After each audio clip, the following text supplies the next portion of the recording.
It's February 9th. So let's get Yes. right to it. As always, material to speak about before we get into the meat of things. We're hearing about all these Lithuanian towns. Now, David Katz, as far as I know, he lives in Vilna now. I remember when he was in Oxford, but he's an expert in Yiddish culture and all things Yiddish. Well, he has a book called Lithuanian Culture, and in the middle, he has a map. Here you can see how big this map is of Lithuanian, Jewish Lithuania, which doesn't correspond to the borders as we know it. Now, I saw online a map, and here's the map. This is the map, but you can't really see anything. So at least I can't. I can't. I don't know how to enlarge. Well, actually, here. Oh, you can enlarge it a little bit. So here it is. This is as big as it can get. So this is although, if you notice on the site here, this is the border of Jewish Lithuania. Lomja, because he says a different dialect of Yiddish, is placed outside of Lithuania. But I always assumed Lomja is part of Lithuania. Granted, Warsaw obviously is not. But and look at Brisk, it's right on the border. But Lomja, I mean, Ramosha Shatskis, and that's where Rav Herzog's from. But so those of you who are, you can find all the little Shtetlach and everything on this map, and you could check it out later. But it comes, if you want to get the full size, you got to get David Katz's book. It's a very big map. Okay, a few other things in no particular order. One of our listeners sent this to me, so I'll just share it with you.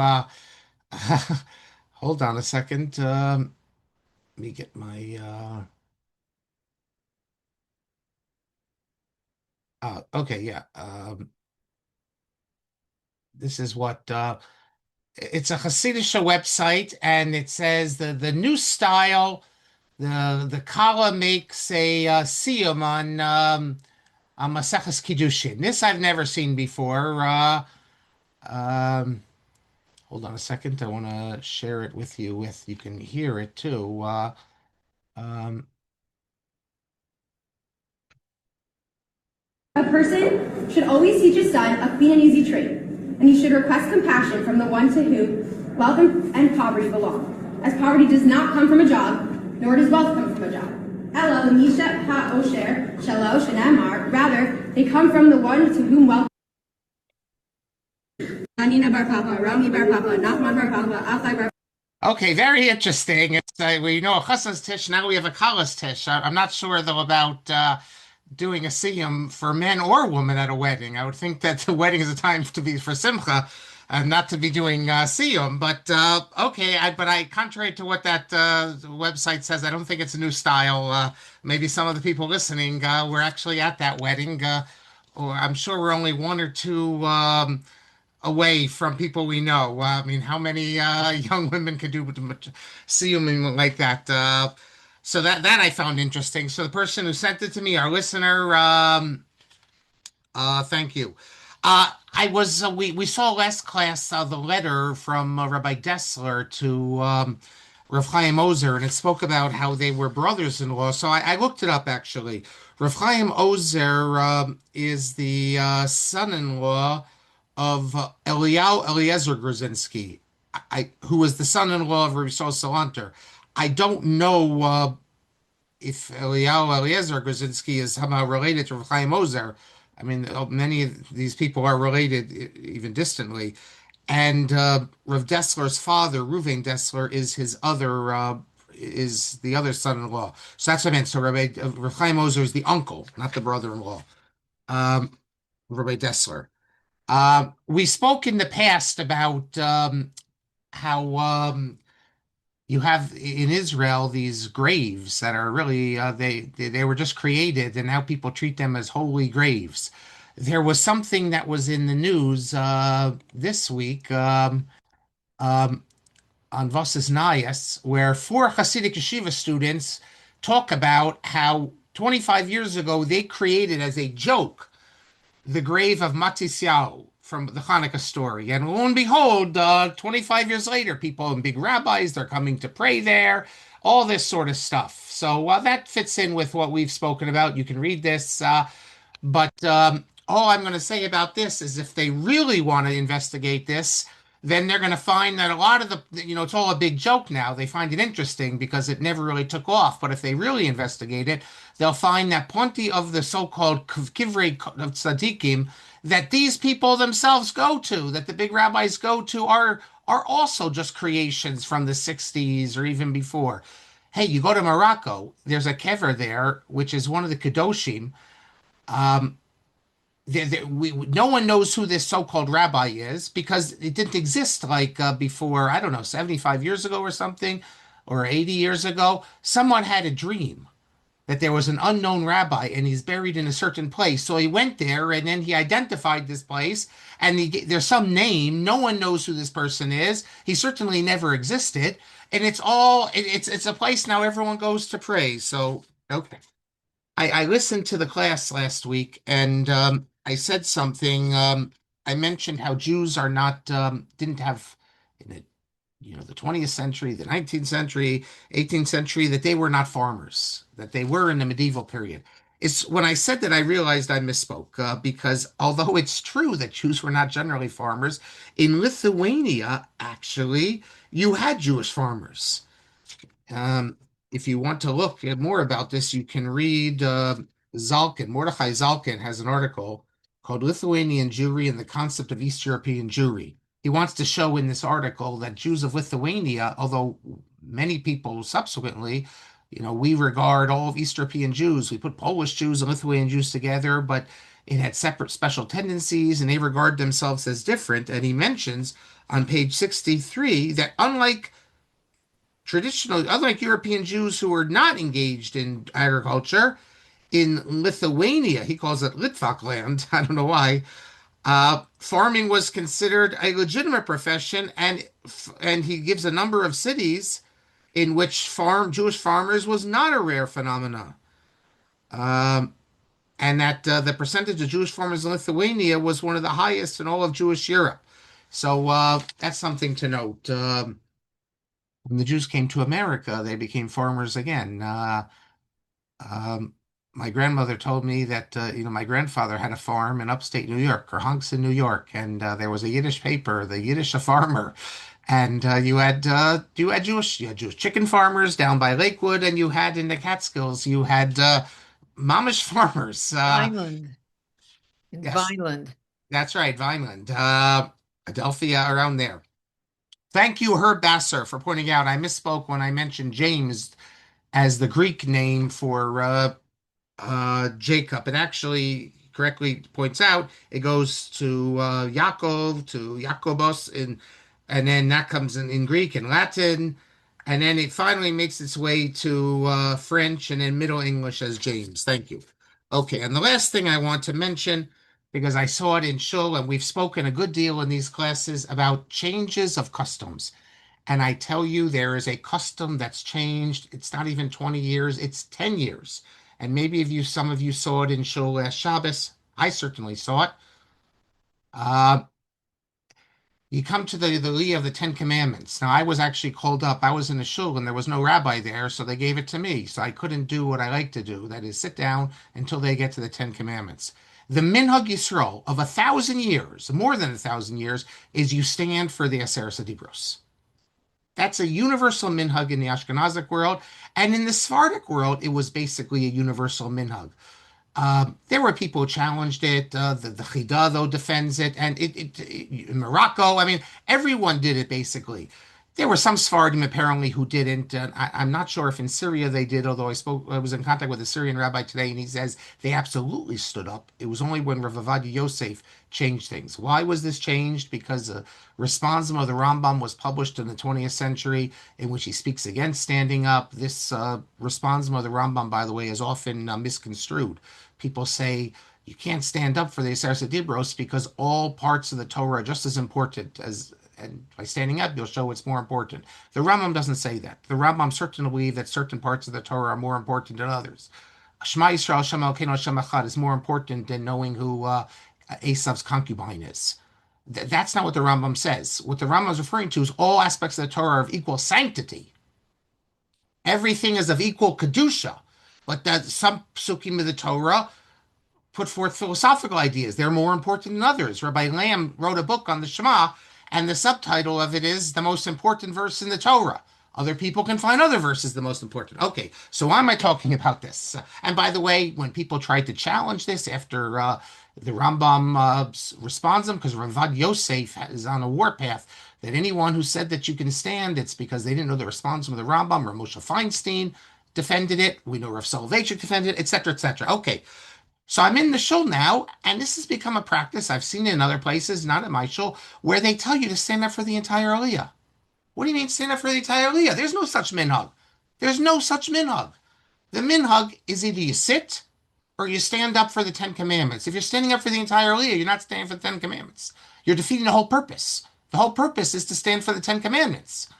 Uh, and yet you have in Ashkenazic shuls all over, they now, I was going to sit down and just stand up when I got the Ten Commandments. The problem is I got the Aliyah, but even if I didn't get the Aliyah, they announced that you stand for the whole Aliyah. And I say no. I say absolutely no. That is destroying a minhag of universal minhag of Ashkenazim and most of the Sephardic world of 1,000 years. We know it's 1,000 years because the Rambam fights against this minhag. So I just, rabbis who are listening to this and Gabbaim for next year, do not do this. Do not tell people to stand for the entire Aliyah. That's defeating the whole point of the minhag. And uh, so that's my 2 cents. But I've seen it, and I'm sure many of you have seen it, that this minhag, this created minhag, has been spreading. Much like other minhagim we've spoken about, standing for Parsha Zachar, etc., etc. But this minhag, it's not just a new minhag. Standing for Parsha Zachar, fine, that's a new minhag, but it's not against anything. This new practice is a violation and an uprooting of minhag Yisrael of 1,000 years. That all the big rabbanim have spoken about this important minhag. So, and I do not believe this new minhag of standing from the beginning comes from the rabbis. I think it comes from the masses. Mark, Okay, if my I may, friend. I know I don't like to interrupt, but nor Yes. I just wrote actually from what I totally agree with you 100%, but it does come from the Rav as I understand it. I believe that because the Rav had this whole idea, he wanted to get around the Rambam while you could still stand for the Aseret Hadibra. So I don't I know. Well, agree. you got to send me a source for that because I looked it Okay, up today, I'll have to look it up, but and I what I seem to saw is the Rav recall. defended standing for the Eser Dibros. That may be, but he of course he may have defended it, but he was probably preferred that practice. But okay, But we'll again, leave but it if you for stand at now. the beginning, you're not standing for the Eser I Dibros. agree with you. I agree. In But fact, I Rav understand. Avadia says not to stand from the beginning. He Right. says only if everyone else is, you have no choice, you stand. But so if you find anything about the Rav, I'll have Yeah. to temper what I Okay. said a bit. But it's I'll still, try to even if the find it. Rav says it, it still Ein goes against achinami. the Minhag Yisrael. Ein And the Rav achinami. was able to change Minhag Yisrael, granted. In his show, the Maimonides show, the only show in the, maybe they did at Maria, Nikki can tell us, but the only Five show on shvarim. Raps in the world, in the Kaddish, he has an extra word in, which, okay, but I mean, the Rav can do that, but it's not They had something five for the whole shvarim in world. his shul in my mind of these, you know. In fact, someone criticized Arnold Wustiger's Machzor. It includes different minhagim of the Rav, and someone said, "Wait a second, this is someone I forgot who it was. One of the Talmidim of the Rav, that the Rav never wanted these to be minhagim of the masses. These were his private, idiosyncratic minhagim. He wasn't going around telling the rest of the community to change their minhagim because of this."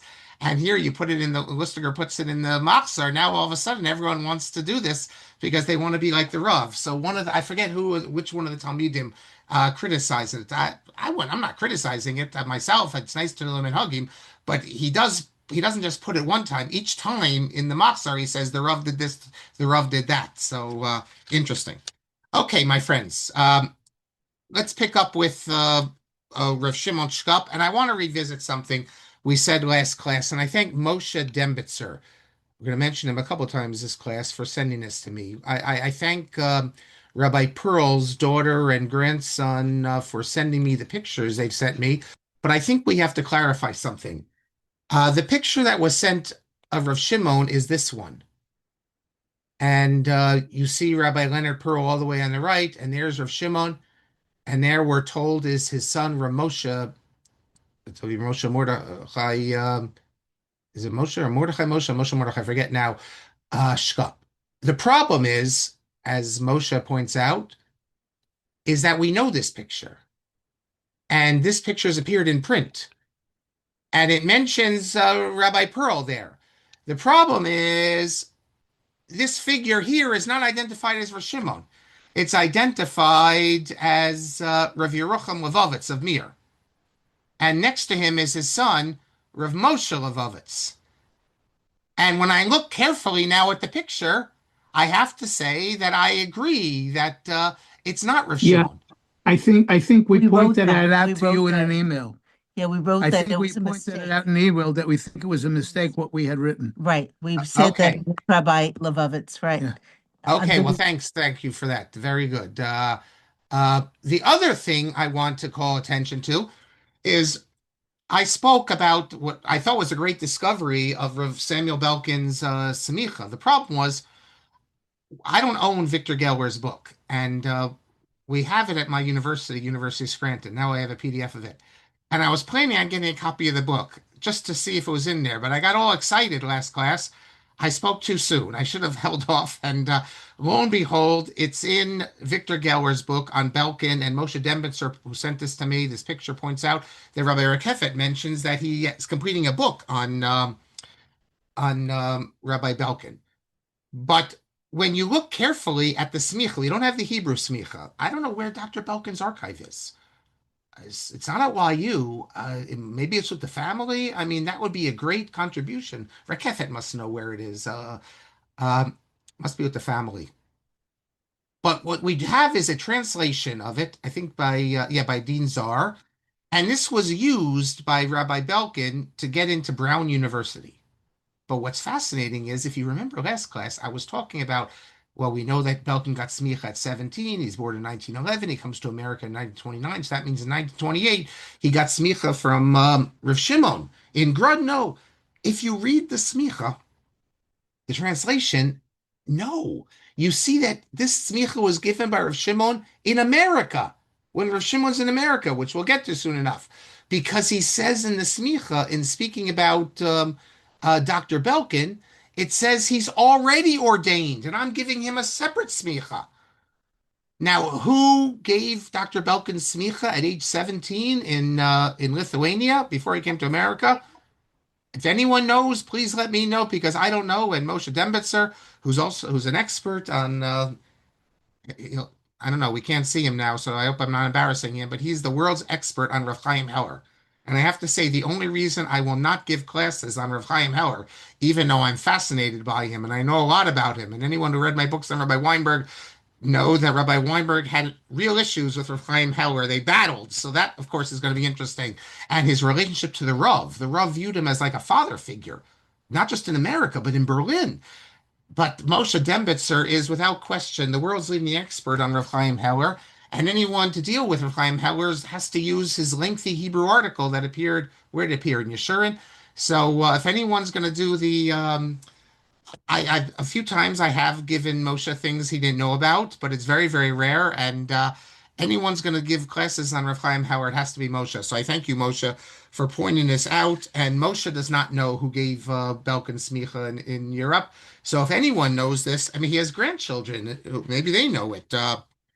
By the way, there's another picture. Oops. Oops. Okay, I don't have it here, but I'll tell you. The other picture, which I shared last class, was Rav Shimon, and on one side was Rav Baruch Ber Epstein, and the other side was, you know what? Let me see if I can quickly pull it up because I think you'll appreciate this before we go further. Let me see quickly if I can just get it. I think I have it. Um, this is one of the pictures that was sent to me also by no, I can't. Oh yeah, okay, I'm going to show it to you. Wait, I thought I had it. Yes, okay, I'm going to show you this picture. And I thank again Moshe for this. Here's the other picture that was sent and this is a picture that appears in other places as well. Um, there's a we have a description. Um, it's also in Torah Vakshumi Pihu. Is it Torah Vakshumi Pihu, the book which explains? Is it there? No, it's not there. It's elsewhere. I don't know where. Moshe, you have to tell me where you got this, which I'm going to read now. You see how their Rabbi Hindis, the son-in-law, is not really so close to Rav Shimon. But Rav Baruch Ber is right next to Rav Shimon. The story said by Rav Moshe Leibowitz, Yaakov Moshe Leibowitz, the son of Rav Baruch Ber, whose picture we just saw, he says as follows. There's a story that the reason that Rabbi Hindis is not really so close is because um, Rav Baruch Ber was his Rebbe before he became the son-in-law of Rav Shimon Shkop. And he thought that if he sat so close to Rav Shimon the way Rav Baruch Ber did, that would show that he's like on the same level as Rav Baruch Ber. And therefore he was careful to sit a little bit away, not to think that he's like on the same level. So thank you for that. Okay, let us pick up. If you recall, last time I was quoting from some things that Rav Unterman said. Now, we have the Sefer Yovel, and some of this material in the Sefer Yovel is also reprinted in the book of about Yeshivot Lita, Pirkei Zichrono. Rav Unterman continues his memoir about how in Maltch, remember, now we're in the city of Maltch, Rav Shimon's there, he heads up this yeshiva. You had a lot of local kids, troublemakers, irreligious, communists. And they weren't just troublemakers. They really were trying to destroy the yeshiva. Let me read you what he says. He speaks about how, yeah, he says you have to understand that many of the Jewish youth at this time, we're talking like in the 1910s and the 20s, um, but here we're talking in the 1910s, we're I guess, prisoner, almost you could say, of heresy, revolutionary heresy. First, they became communists, and then they rejected all traditional Torah values. Rav Unterman explains they had this idea of universal social justice, but we all know where that led to. Just like the people today running around screaming about progressive ideals at the same time that they're holding Hamas flags. It's the same thing. The people in the Soviet Union about progressive ideals. We all know what that led to. So Rav Unterman says people today, he says, they don't understand how difficult it was for a yeshiva student. The pressure from the Weltanschauung, the pressure from the Sviva, from his contemporaries, including many of his friends who then became irreligious. He says, Zaru Musar Hayalecha v'krovav. The yeshiva student for his friends and his relatives, he was his brothers even often, that he was considered weird. What's he doing? And it wasn't just the heretics who were becoming communists. It was Zionism. We spoke about how being a yeshiva student was not like today. It was you're really very countercultural, and people looked down on it. Um, and then he explains that the young revolutionaries, the ages of the yeshiva students, they had a goal to destroy the yeshivas. And he speaks about actual fistfights that broke out by these people. They would enter the yeshiva, they would attack yeshiva students, and they saw the yeshiva as a reactionary force. They saw it as standing in the way of the great Marxist ideal of indoctrinating the youth into this crazy religion, which, as we know, for Marx is the opiate of the masses. And he speaks about how it actually led to fistfights on the streets between yeshiva students and the locals. I guess that's better than having fistfights between yeshiva students and other yeshiva students, like we have in Ponevej. At least this is between yeshiva students and the anti-religious. But still, it's not a good scene. And he tells us also that one of that the yeshiva students in Maltch were able to stand strong behind Rav Shimon. They didn't protest when they introduced Musar because they had faith in Rav Shimon. He explains why they had such faith in him. And he gives an example. Just he gives more than one, as I recall, but one in particular. Remember, we said that Rav Shimon mentioned that when we start the yeshiva, you can offer suggestions, but once the yeshiva is going, then I run it. But it's really not true. He listened to the suggestions later. Listen to this. Rav Unterman tells us, and he's an eyewitness to all this, that in the hot summer months, the Bachrim came to Rav Shimon and said the afternoon shiur, the seder, not the shiur, the seder should be cut down to 2 hours. He doesn't say how much it was. Maybe it was 3 hours or 4 hours, but it's so hot they need time to rest. And he says that Rav Shimon agreed with this because he saw how difficult, how tired they were. Remember, there's no air conditioning. You're talking in the June, July, in the summer months, and and he says that Rav Unterman says in those days they didn't go to in the summer to the forests and things like that. And Rav Unterman tells us that some people saw this as a reform. You're going to cut down the learning in the afternoon, and they expressed criticism of this. But Rav Unterman understood after the yeshiva students explained to him how important this was. And Rav Unterman says little things like this became very big things for yeshiva students because they saw that Rav Shimon listened to what they were saying.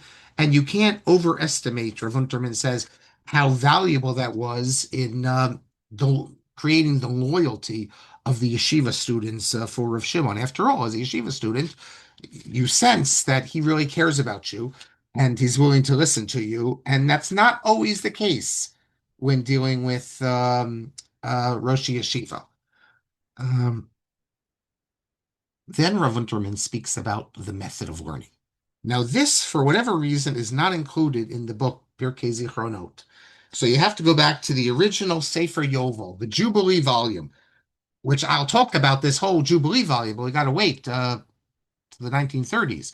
Whoever heard of a Jubilee volume? But wait till you hear what I found. And this, Moshe, maybe I think you don't know about. So, because I found something quite interesting. But Rav Unterman speaks about the analytic method.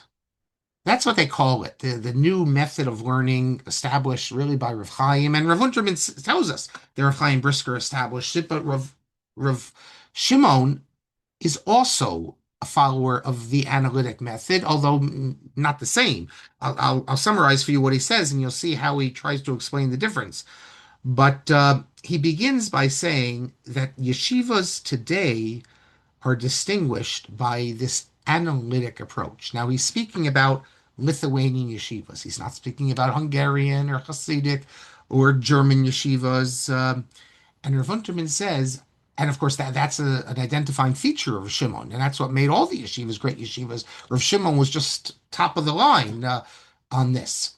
And he says that he's heard criticism of lumdus, as we call it today, the analytic approach.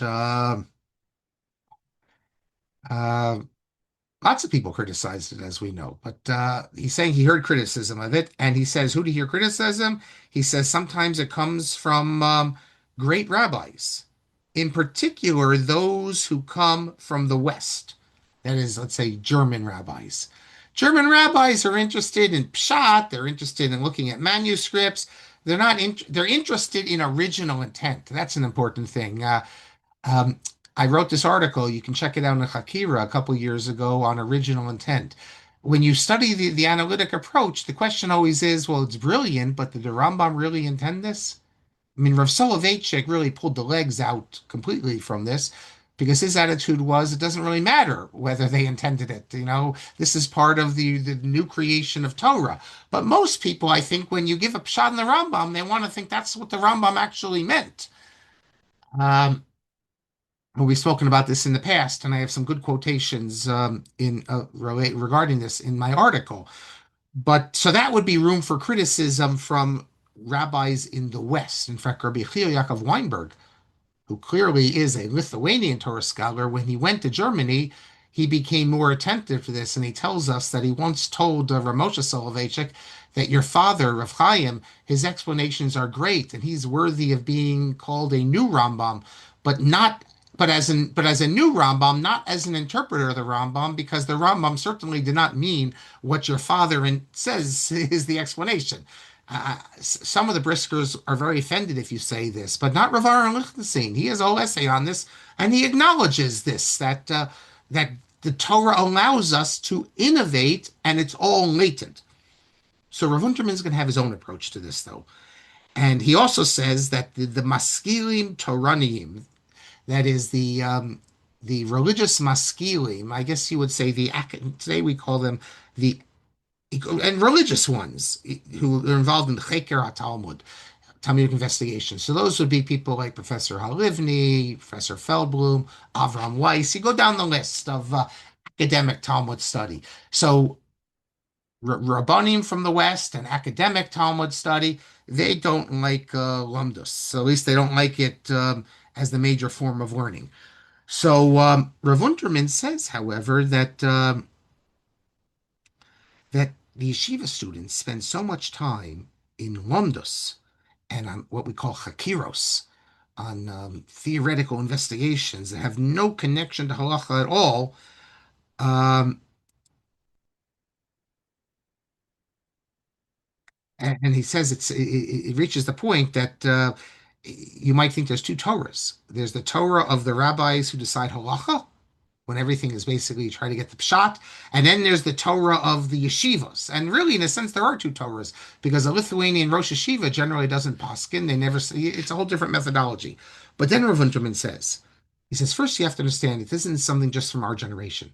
He says that this began already in previous generations, where we know about various what they called chilukim. Rav Yaakov Pollock, and he says, we know it's mentioned, the Shla mentions different types of learning.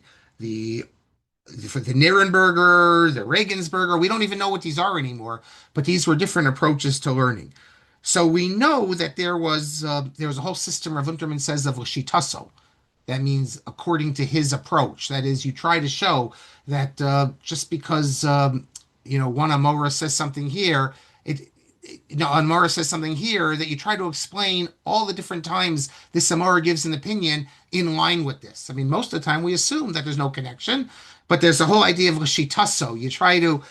You make castles, some might say sandcastles in the sky. And Rav Unterman says there were people who opposed this because they became too extreme. But nevertheless, the basic idea of the Hakira, that's part of Torah study. And there's no doubt about it that it's important to Torah study. Yes, people go too far and create artificial Torah, you might call it. But so what's that about? Well, he says that you have to give some leeway, even for the yeshiva students who are going so far and creating, I don't know what you call it, false hakiras, or they're creating all sorts of, with using ingenuity to create all sorts of things, going out on a limb with all sorts of analysis that really can't be attached to the text. But what's going on here? And Rav Unterman says this is a way, he uses the English word, this is recreation. He says we don't have sports, and I'll read it to you. It's they're using their koach hasichli, he says, their intellectual attainments to create new yitziros. He says that this to them is like the avir l'neshima, the air to breathe. He says just like the students at universities have recreation by sports and going out, they have plays and games. And he says the yeshiva students don't have any of that. So their recreation, their way of individuality and self-expression was found in Torah learning. And therefore, don't judge what they're doing by the same standards, and say, oh, well, it's going on such a limb that this really Torah's MS. He says you have to understand that this itself is beautiful and great, that when yeshiva students want to show their individuality, they express it not as in a play or in a sport, they express it through Torah study. So that's really his justification for the extremes that no one really, if you look at it from a mature standpoint, would say is Torah truth, but nevertheless, it still has value. And he says still that this is close to the way of the great teachers, and and and even if it's true that they involve themselves in such chilukim dakim, in such minuscule distinctions and all that, which are not really what we would say Torat Emet. Nevertheless, this is because they need to have what he calls it avodat yitzira b'limud, that this comes from their soul. They need to create, and as they get older, they'll create in a more mature way. Um, so very interesting, I think, the way he explains this. He also says that this is like some people have an inner calling to write poetry or song, and that satisfies their inner longing. So the yeshiva students, their inner longing is satisfied through their creations, their Torah creations. And in really asking, is this really what it means? And are you distorting the Torah? No, that's not the right question. This is just a form of immaturity, perhaps, which they'll grow out of, but it comes from the right place. And he places it above the young people who are their same age group, but at the universities and not in the yeshiva, because at least the yeshiva students, their flights of fancy come out of Torah and are related to Torah versus, going on the canoe or something, or, watching the Super Bowl, whatever it is. So that's like the best justification I think you can give for the extremes that people took, the Brisker Derech and the other analytic approach, beyond any real connection to what Reb Chaim was doing. The Rav Soloveitchik, also approached this matter, but from a different perspective. He didn't really, as far as I know, he never spoke about what maybe we might call the distortions of his grandfather's approach and defended it like Unterman did. Instead, he approaches matters from a little bit different angle. Um, we know this because this is in his, well, first of all, Rabbi Bezdin in his book records this, but you also see it, the Rav himself writes it. The Rav claims that Reb Chaim's method, it's interesting that Rav Unterman was sort of close to saying this, but he doesn't say it like the Rav. Rabbi Yaakov Weinberg thought that Rav Unterman's essay was really marvelous. I have a letter I haven't yet published that Rav Weinberg wrote to Rav Unterman about. So I highly recommend anyone who's interested in this sort of matter to read the essay, which unfortunately hasn't been translated to English yet. But the Rav said the reason why Rav Chaim's method is so important, not like Rav Unterman says that it enables, people then to expand their individuality. No, he said that it showed talented youth, that Torah study was not any less modern or intellectual than the secular studies of his day. The yeshivas had a big problem because the Torah study was thought to be sterile and not intellectually challenging. And the young people were now given opportunities to enter universities, and through Haskalah, they now were exposed to philosophy and a whole great world. And they were contrasting the great strides that you find in mathematics, in philosophy, in the study of history, with the way Torah is being taught. And Torah was being taught on a very simple shot level. It wasn't intellectually exciting, and it didn't challenge their mind. It basically was memorization. That's what it was. And that's really the difference between, let's say, going for semikhah. When the people became a rav of a city, you had to leave the base medrash and you had to learn Yoredeya. Learning Yoredeya was just a memorization, knowing the laws. And that's why it was regarded as a step down and something you didn't want to do. Because in the yeshiva, you were creating. You were at a high intellectual level. Rav Soloveitchik said, though, but even the Yoredeya, his grandfather turned into this high intellectual level. So the Rav said that without the method of Replyim, and he's speaking in the 20th century, all the more so in the 21st century, we could not spread Torah study because no one would find it attractive. That is, no one with an intellectual bent, no one who has tasted high academic studies in the secular world in a serious fashion, whatever area of academic study you're looking at, in the sciences, the humanities, the social sciences, Torah study, the Rav was basically saying Torah studies wasn't on the same high level as the academic study. And what Reb Chaim did is he made Torah study the equal, and the Rav waxes eloquent about this, the equal of academic study. And I don't think this is hagiography, and I don't think this is the Rav just being proud of his forefather. We have some of this as well. Rabbi Weinberg went crazy over this because the Rav told Rabbi Weinberg in Berlin that when it comes to Havana understanding, he says, my grandfather had a better and greater understanding than even the Vilna Gaon. So Rabbi Weinberg goes crazy how that's impossible. But the truth is, the Vilna Gaon didn't do Havana like Reb Chaim. It wasn't, so they're really speaking about different things. So I wouldn't get so offended like Rabbi Weinberg because it's apples and oranges. The Gra is interested in Pshat. So he wasn't saying that my grandfather knew more than the Vilna Gaon. What he was saying is that my grandfather had an analytic approach that the Vilna Gaon didn't have. And the truth is that it serves Rabbi Weinberg right because as he tells the story, he asked after hearing so much from the Rav about how great his grandfather was, Rabbi Weinberg asked him, "Well, do you think your grandfather had a greater understanding than the Vilna Gaon?" And only then did the Rav say, "Yes, he actually did." But so I don't think this is just though hagiography. I think what the Rav says is actually true.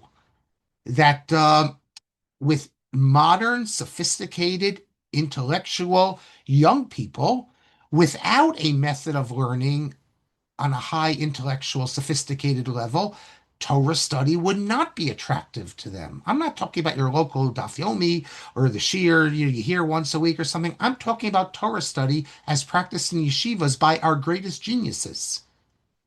What the Rav is saying is that there wouldn't be a place for the great geniuses in the yeshiva. Now there is a place. They don't need to. Rav Aaron Kotler's Rav Aaron Kotler's sister tried to, bring him into the university. She became a mathematician, and she didn't want him to stay there.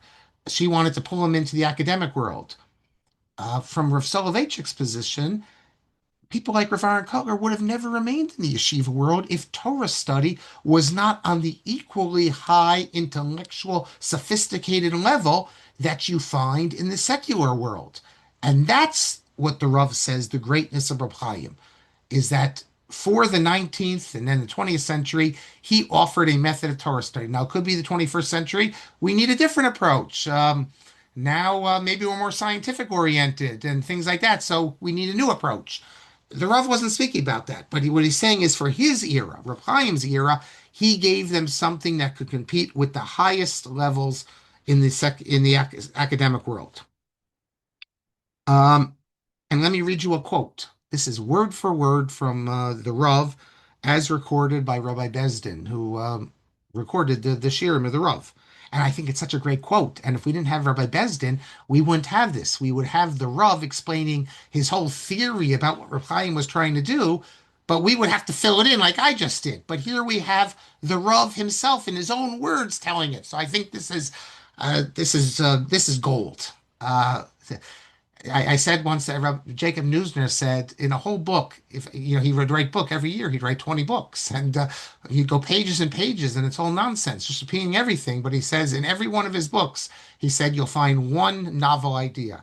Okay, so I'm not going to go through all the pages to find the novel idea, but for this, I don't know about Rabbi Bezdin's book, but if this is the only thing in the book, and I'm sure there's a lot more, but as far as I'm concerned, this is gold. And even if everything else there we already know, it would still be worthwhile for this. Listen to this.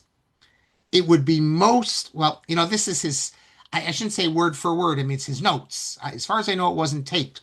So maybe a word here and there is not what the Rav said, but this is basically what the Rav said. Quote, it would be most difficult to study Talmud with students who are trained in the sciences and mathematics, were it not for Reb Chaim's method. which is very modern and equals, if not surpasses, most contemporary forms of logic, metaphysics, or philosophy. Now, say what you will about the people who preceded Reb Chaim and they're great Torah scholars, but the Rav would not say that the method of study surpasses the logic, metaphysics, and philosophy of modern times because it's more pshat, more simple. Um, and of course, as I said, that raises the issue of original intent. Getting back to, some of you will be okay even recognizing that maybe the Rambam never intended the explanations given by Reb Chaim. Others will say, well, that's a problem, then that's a fatal flaw. But that's a topic we don't have time to go into now, but we've dealt with it often in the past. Getting back to his time in Maltch, we have one responsum dealing with his time there. He is a rabbi. He's a practicing rabbi as well, which means he has to decide halacha, and he would have been asked halacha questions. I mean, he's not known as one of the great, they call them meshivim, the ones who answer halacha, but still, he would still be asked. And again, Moshe Dembitzer, thank you again. He published the only tshuva we know of, as far as I know, from his time in Maltch. It dealing with an Aguna case.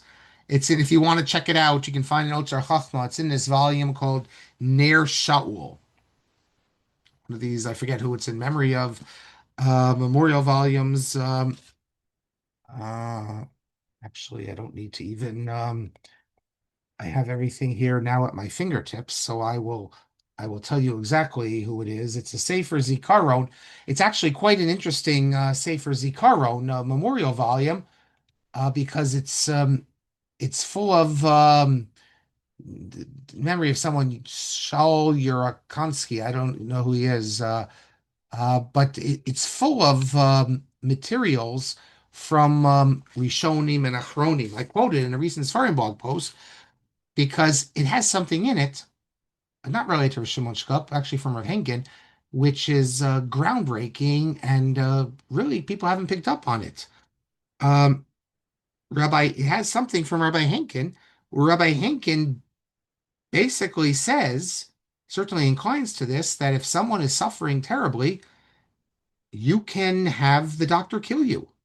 And if you're a doctor and someone's suffering terribly and he wants you to end his suffering, you can actively uh,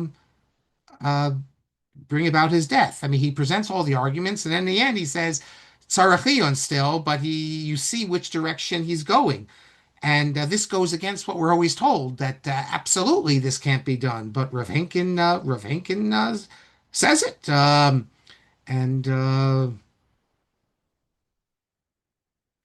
he brings proofs, like the case where the Roman soldier, who was it the person who was dying and he raised the flames for him. I forget uh, who that was. We say it on Rosh Hashanah, right? Yom Kippur, right? But he gives all sorts of examples that you can even lasos masa mamash l'katzer chay Yisrael mishum tsar. He says you can't do it on your own, but when the person al pi bakashas hamitztaer, but if the person who's suffering, he thinks that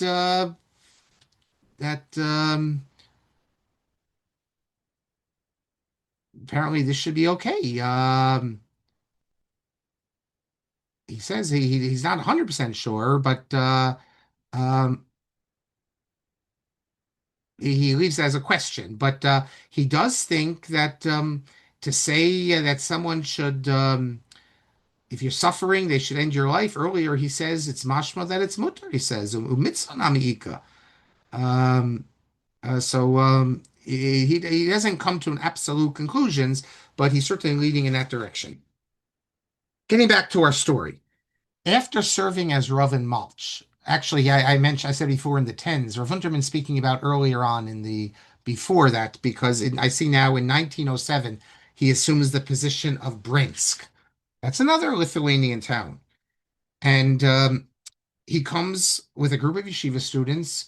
That's how these rabbis travel. They don't, when you're also Rosh Yeshiva, you don't just leave the Rabbanos, you got to bring your students. So he comes with some yeshiva students In fact, he only agreed to take the position in Breinsk if the community agreed that he could also have a yeshiva. Now, what do you mean?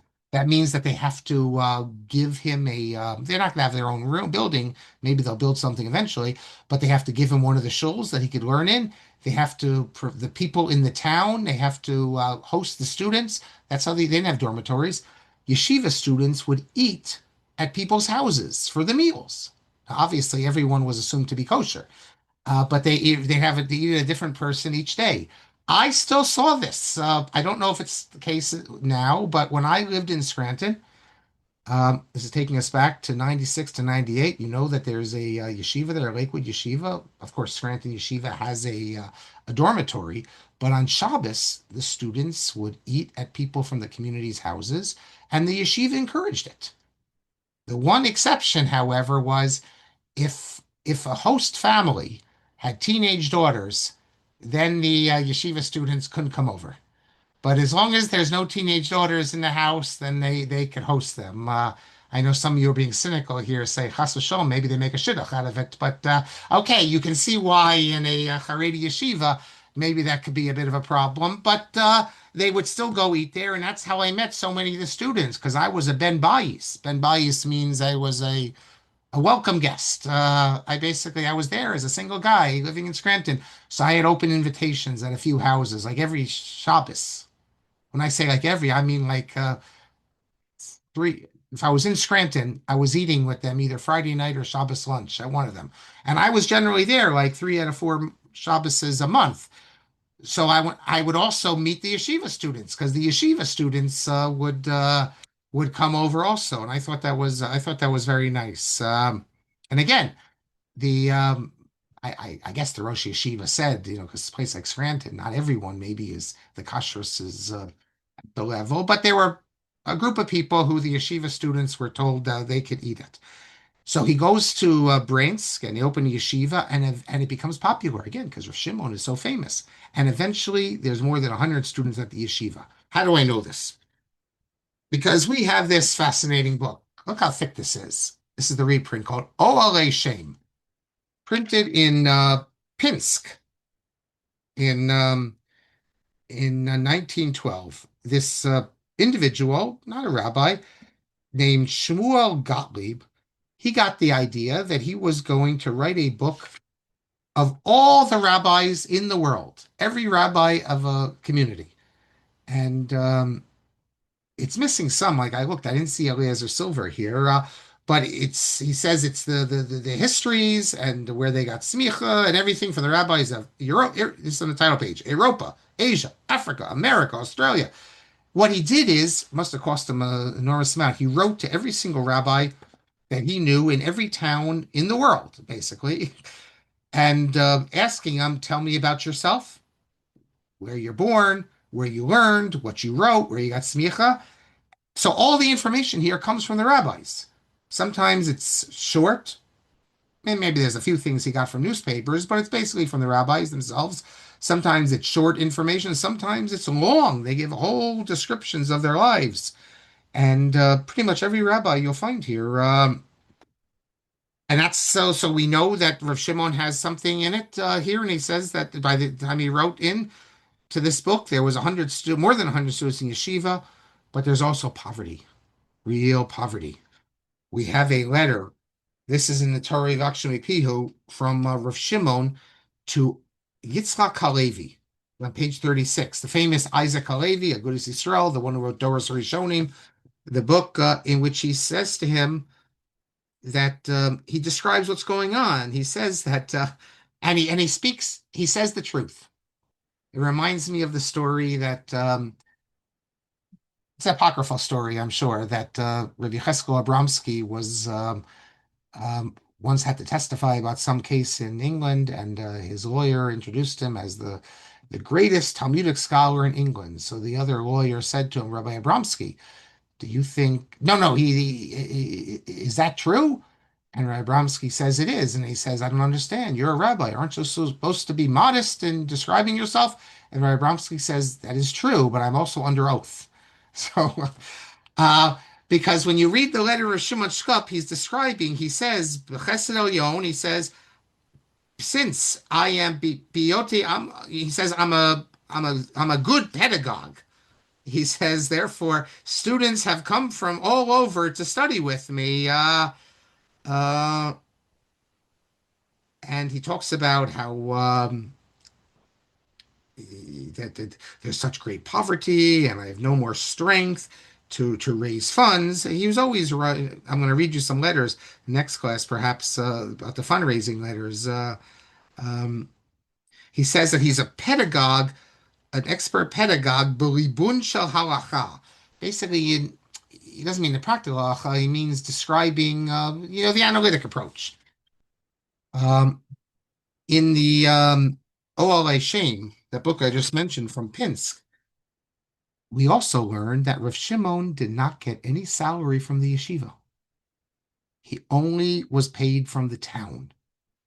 Um, and look, if I understand it, if the yeshiva has no money and you're getting a salary, he would have a hard time justifying to himself how he could take from the yeshiva if he doesn't have enough money to pay pay the rabbis of the yeshiva and to provide things for the students. So when we provide for the students, because there's some students who came and they could afford, they paid tuition, but there's other students who couldn't afford, and therefore the money would have to be raised to pay the rabbis. And also, these yeshiva students were away from home. They're very poor. The yeshiva would, like every year, Rosh Hashanah, they need new shoes. They need a suit. The yeshiva would have to pay for that. The yeshiva often, if the students couldn't afford it, the yeshiva would come up with money to give to them so they could pay. They rented rooms. So if they have money, fine, they're good. But sometimes the students came with no money, or they ran out of money. The fathers could no longer send them money, and they need to pay however many kopecks it is to pay to get this room. So the yeshiva would have to help them out with that. Um, okay, let's. It's already 9:30, just about. So let's stop here. And let me get to the question. So Adasa says, I mentioned Lumja's in Poland, but people who came from Lumja said they came from Lithuanian Poland. I know Lumja in the map is from Poland. I mean, these maps changed a lot. There were times that, Vilna was in Poland also. But so I'm not interested geographically. I'm interested in Jewishly. Um, when we is Lumja people, you said they came from Lithuanian Poland, which to my mind means they came from Lithuania, because they say Lithuanian Poland, they're simply saying the country Poland, but the area of Lithuania. So I might have to ask David Katz if I ever see him. I've only met him once. Why he puts Lumja? I mean, he's saying that the Yiddish there is different, but I mean, when you think of Ramosha Shatskis, Lumja, you don't think Poland. He's not a Polish Yid, he's a Litvak, I think. Yocheved, didn't the Chassan deliver a Lumdish Devar Torah at his Chassana in Europe? That is the tradition. That was the tradition, but it wasn't, and it would be interrupted. They'd interrupt it. But it wasn't a siyum, and it wasn't really serious because they'd interrupt them and everything. And I was at a Hasidic wedding last week. And I asked about this because there was no drasha, no nothing, and they said they don't do that, or they don't do that anymore. It was just singing, and they actually do not call it a chassan's tish. I didn't know this. In the Hasidic world, they don't call it a chassan's tish. They call it Kabbalas Panim. So maybe the chassan's tish might come from the Litvish world. But I asked people there from Lakewood, and they said generally in Lakewood they don't call it chassan's tish either. Sometimes they do, but generally they call it Kabbalas Panim. So I'm not really sure why we call it the chassan's tish. I just thought that this is something we got from the Hasidim or the Litvaks, but I don't know. Avi says both your daughters had kalatishes. I have to say I've never seen a kalatish.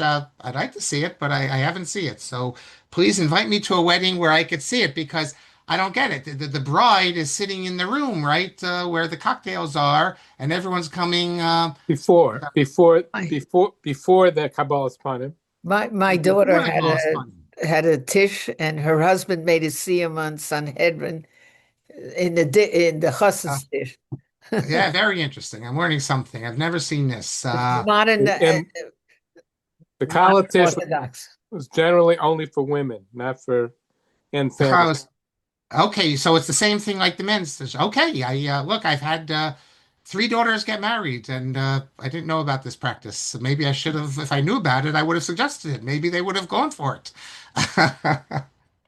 uh, Morris Firestein says the identification of graves, especially in the Galilee, is based largely on the identification by Rav Isaac Luria.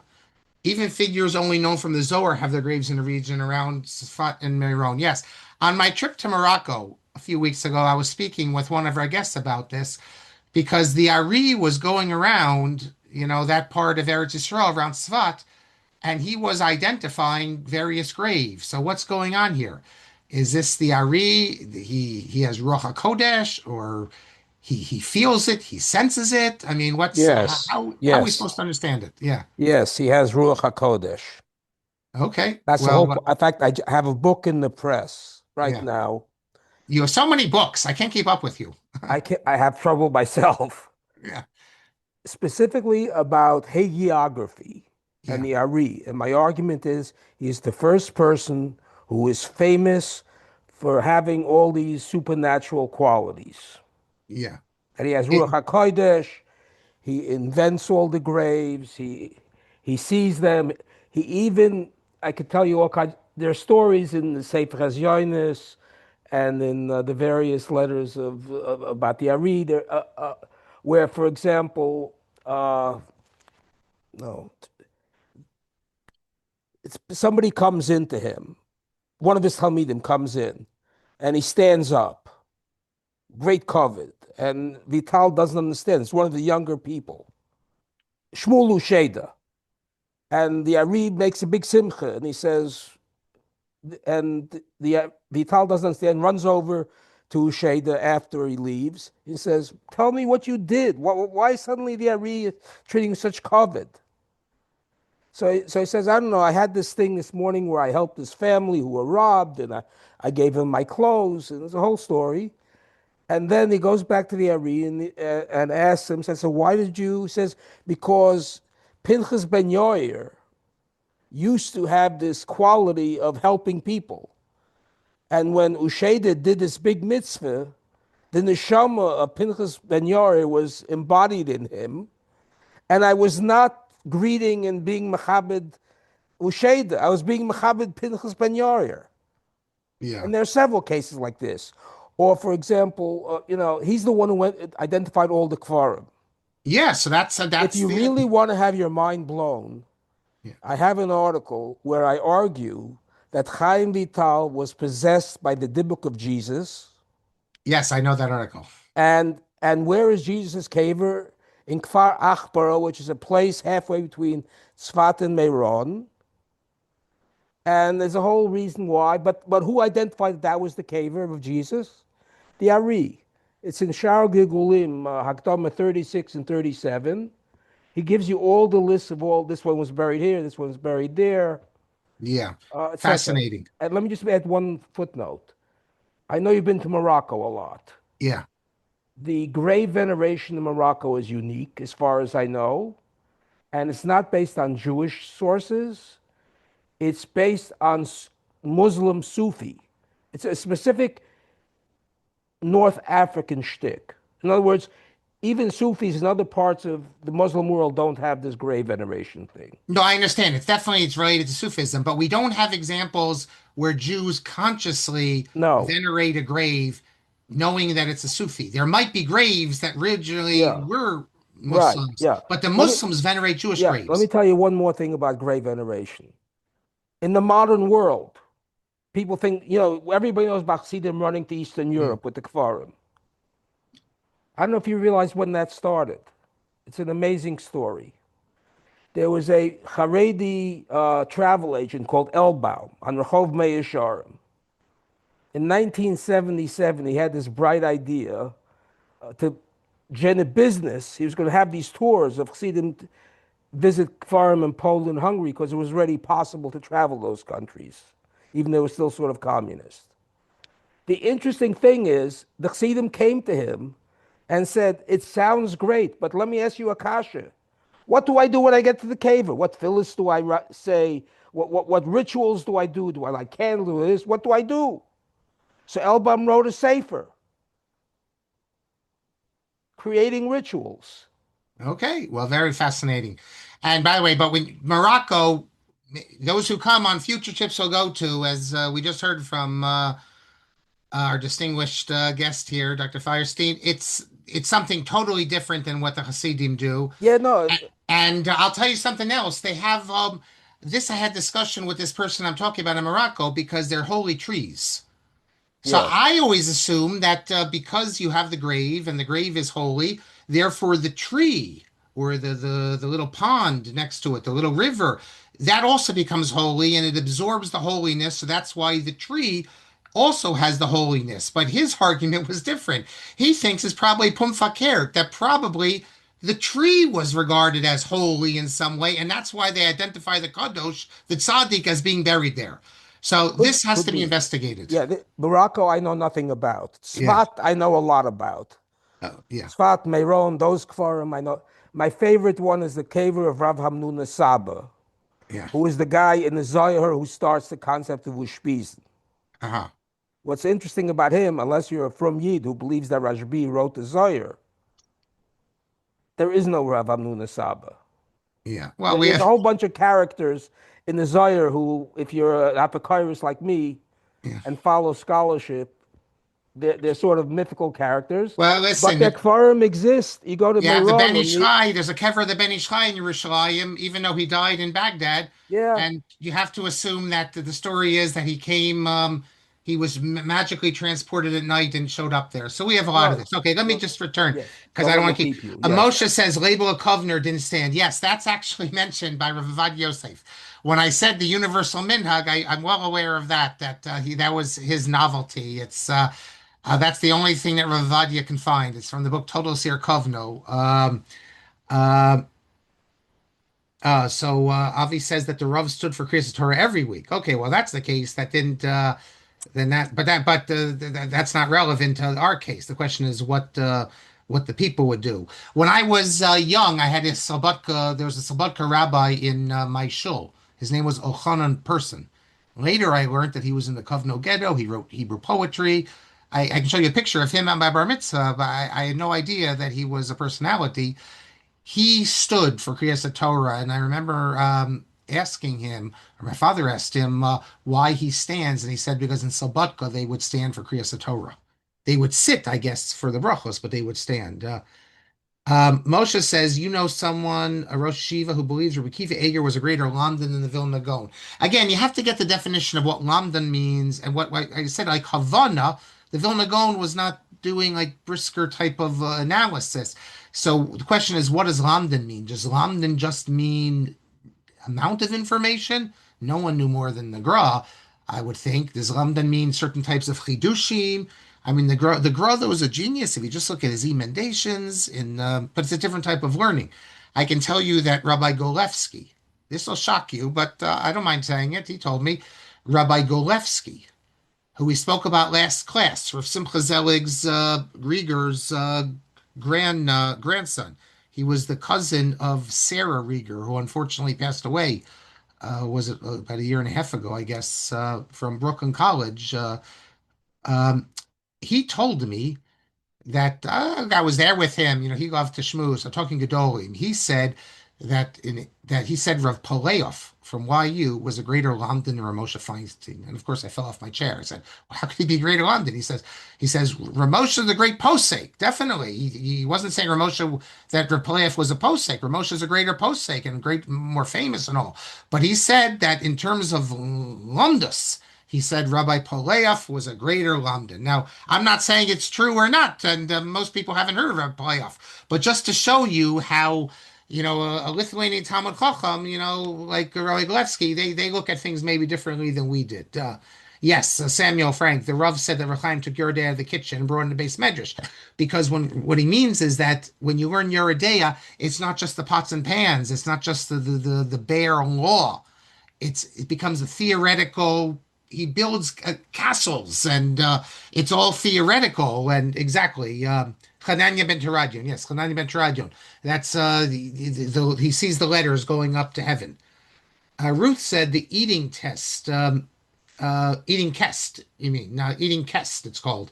Rabbi Bach of Baltimore told us I did Yom Bachar before World War II. Yeah. Well, they didn't have the first yeshiva with a dormitory, supposedly, is Yeshivas Lublin. Um, I'm not sure because I saw something that implied that in one of the, as I recall, maybe one of the Navardics, they had many branches, had a place to sleep. Well, I know there are places that had places to sleep. We spoke about it already, but even to eat. But at least generally we say, or eating teg, but kest or teg. Generally we say that Lublin was the first, the Mayor Shapiro's yeshiva, which you can go today. And when I went, it was still, it was a pharmaceutical school or something. This is a long time ago. Now they've bought it back and they've turned it into a hotel. Both my sons went on this, I don't know what you call it. It's not March of the Living. It's for yeshivas in Israel. They go. Unfortunately, my kids' yeshiva Oraita, they also asked parents to go, but believe it or not, they went in January, and I'm not going to Poland in January if I can help it. So I didn't go. Other yeshivas went like in March and April, but they stayed in the yeshiva. And MJ Franco says that his father ate egg in Satmar. He hated it. And Yocheved, some believe Kiver's method of learning a precursor of Chaim's Lamdas. Usually we speak about the Ketsos, the Ketsos HaChoshen and the Minchas Chinuch. Um, I don't know how old the interruption of the minhag of the interrupting the chassan is. My son-in-law at his wedding, they did interrupt him. Uh, uh, but I don't know. They do it at bar mitzvahs also. Let's see. Yeshiva boys in the U.S. would refer to the three big commentators as Shkop, Trupp, and Wasserman. Okay. Uh, And Jack, you say these stories make these sessions great. Well, I'm glad you say that, Jack, because there's someone who's commenting on YouTube who he doesn't like me for whatever reason. What's not to like about me? I don't know. And his criticisms are totally false. So, like I spoke last class, how the opposition to Zionism, and he says, how superficial am I? The Brisker Rav, he never left Eretz Yisrael. So he wants you to think that the Brisker Rav is a Zioni, Rahman al as if Oev Eretz Yisrael has anything to do with being a Zionist. And I said Solomon David Sassoon is the grandson of Flora Sassoon. And he says, I don't know what I'm talking about. He's the son. So I repeat, no, Solomon David Sassoon is the grandson of Flora Sassoon. The son is David Solomon Sassoon. See, in the Baghdadi community, Solomon David is the son of David Solomon, all that. But the point is, all of his criticisms are wrong. But okay, if you had, I can make mistakes, and I'm happy to get the criticisms I correct myself, as you know. But the first thing he says is, what we do in these classes, there's very little about Rav Shimon. Instead, we're talking about all these other things. So I said to him, I responded on the YouTube, and he's going to hear this now. I said, if you don't want to listen, don't listen. I think there's no one's forcing you. This isn't yeshiva where you're stuck listening to the Rebbe. I like the tangents. I get to where I want to go, but I get there slowly. So what can I say? Okay, but it is already 9:44, and I think Heritage Tours. I think Elbaum was the one who hired Schneier Lyman, I think, if I'm not mistaken. And those are the first tours. And Hyman, the last thing, Shema by Rabbi Ganak. I don't know about Rabbi Ganak's Shema. I just know Rabbi Lamb has a book on the Shema in which the subtitle is the most. See, basically, why do I say the most important? What do I mean when I say certain verses are more important? A verse, it's a not. pasuk in Torah that puts forth philosophical truths is more important than the verse telling us Esav's concubine, because importance has to do with theological truth. But they are of equal kedusha. The 13 principles themselves are more important than other things for the Rambam. But what the Rambam's point is that every pasuk in the Torah is of equal kedusha, and therefore we don't want to give. And also he mentions the idea of the minim, who are going to say that the Aseres Adibros are more important than everything else. Or they're the only thing. No, sorry, the Aseres Adibros are the only things given by God. Moshe and others, they don't think we have to. We don't have. They think happy kursim like that today. Okay, a high comment. No, Yeah. actually, I was referring to Shiori Harav on Hilchos Tfilo Kriya Shema by Rabbi Ganak, where he actually has a piece on Bedin Amida B'Kriyas Aseres Adibros. Oh, what does he conclude? So he says that we now stand because we're reading it to Tom Elyon. It's a couple of pages long, which I haven't read in a while, but he actually has a piece which he goes about what the Rav Shita was about standing, despite the Rambam is against all of this, but he comes to the conclusion that today that we do this, it's because we are, he says, We're doing Anu Tom no Elliott? gim la'amo b'shas kriyas aseres hadibru zeh mishum she'anu korim b'tam elyon. The Ah, muchach mizeh kriya he b'torah zeichel mamad har Sinai v'lechein tzorichim la'amod. Kamos okay, she'amdu ha'amdu sviyos ha'ar. so let me That's what he summarize. He's says. saying that while reading, it's not just we're reading the Torah like regular. We're The fact that we reenacting. read with a different trup is It's shows showing that that we're we're doing it reenacting. in memory of the giving of the Torah where they stood. So I don't know what the Rabbi J. This is That's what I happened to give my shir about this on Shabbos. I gave a shir. okay. So the Well, Rav is a giving the lot of the reason why stuff we I spoke stand. about. Yeah, and when you read in Tam Elyon, I started my shir. This is what I spoke about on my son's bar mitzvah 18 years ago. The difference between Tam Elyon and Tam Tachton. And the basic difference is that Tam Elyon is a Seret HaDibrot and Tam Tachton are psukim. When you read the Tam Elyon, you're reading Lo Straight, Tirtzah you're reading Lo. straight. Yeah. So you're reading each Ibra, but it's only one pasuk in the Chumash. So you read Tam Tachnas, Lo Tirtzach, Lo Tinaf, Lo Tignov. So and now of course what's fascinating about Tam Elyon is our minhag. Rabbi Breuer has a whole article about this. Is that we read Anochi and Lo Yelecha as one Dibra. That's a whole machloket. What's Sure, Anochi? it's a Is it one of This machloket. the was this and was this was Heidenheim's thing that should be the first Hebrew is Tam Tachton. Right. Well, that's the whole thing. But if you look in the Chumash, in any Chumash, if I were to count the Seder Deeprot, Anochi Lo Yeh is one, because that's how the Torah presents it. There's no Parsha break. Lo Tachmod is two. Just look in any Chumash, and the Parsha break, Lo Tachmod Beit Re'echa, and Lo Tachmod Eish Re'echa, there's two different, Parsha. In the Chumash, you have the breaks. It's they put a samach or pay, but in the Torah, it's blank space. The Seder Deeprot, it sounds like Anochi Lo Yeh, that Shabbos is number 3, Kibbutz Av is number 4, Lo Tirtzach is number 5, and Lo Tachmod is 9 and 10. But that's a That's different the way the Catholics do it too. But we can talk about it another time. yeah. But the thing is, but that's not the So issue. therefore we're standing like Tam Elyon. Yes, but We're the recreating question, the Jay, Seder is Deeprot Rabbi Today up in the Kelman, you Mamad Har said that the Sinai. Rav, you thought Right. that you heard the Rav said to stand from the beginning of the Aliyah, Correct. That's it. which No, we so haven't, so what? the way he quoted Rabbi Ganak, he just said, and I haven't heard that ever. I'll have to soften maybe some of what I said if he did it in his minion, but the fact remains that Minhag Yisrael is to stand for the Of Aseret course. Dibros. And what we just Yeah. read, what Hyman just read for us, is explaining why you stand for it, because you're really not reading the Torah as much as you're reading the commemoration of Har And Sinai. if I'm not mistaken, the Rebbe basically extend that. It's the Maram of Rutenberg who invented, who came up, the first one, I think, the notion that there's a minhag to stand in Kriyas HaTorah. And the Rav explained it, that's a reenactment, but it's really by the Yisrael Hadibra Tzayir. But I also quoted on Shabbos, I said, very important. I think Rav Shechter used to tell us things like this all the time. You're not allowed to The be question firmer is than the also rabbi. Hold on. when So is if the Tam rabbi sits for Kriyas Torah, you cannot stand. That's something Rav Right. Shefter taught us. They're very important. If you're too from for the rabbi, go in a different shul. Oh, but you could say maybe Honor. the rabbi, it's hard at his legs. So but Okay, so you David got to ask says the that rabbi. the Rav that Yitro and Veschanan are read in Eretz Yisrael. It's read with Tom Tam Tachton. Tach? I was going to just say that in most places in Eretz Israel, the only time we read Tam Elyon is Shavuos. Yeah, that's what they told me on Shabbos too. I didn't read that. Yes, somebody on Shabbos mentioned that to me. I said, really? I didn't. I don't know when I was last in Israel, Parshat Yitro for Hanan. I don't remember. That's interesting. But they still stand. They still stand, I'm sure, in Israel, even for Tam Tachton. But I think we read, wait, in Tom Tachton, we say, well, it's Lo We don't Tirtzach, read Tam not Lo Tachton here Tirtzach, ever. We right? always read Hold Tam on. It's Tachton. one pasuk. Tom, what?